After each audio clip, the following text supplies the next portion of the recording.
बस हेलो निकलो भाई साहब।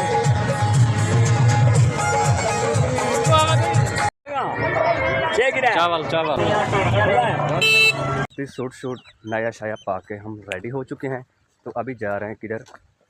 अल्हम्दुलिल्लाह ईद का नमाज है, नमाज़ पढ़ के वापस आएंगे। तो सामने मस्जिद है उधर में, तो हम उधर उसकी तरफ जा रहे हैं। अस्सलाम वालेकुम व्यूअर, कैसे हो? ठीक हो? खैरियत है? तबीयत सिटी के मैं मोहम्मद साहिब जान तो सारे जो यूट्यूब चैनल साहिब जान बलोच अगर नया सारे चैनल को सब्सक्राइब कर गिनो जल्दी। आज दा शुरू करें मज़ेदार वीडियो।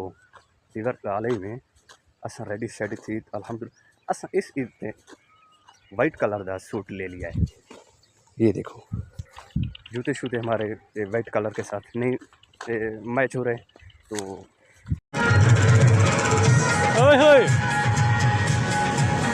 पड़े ना, हेलो महंगे पड़े।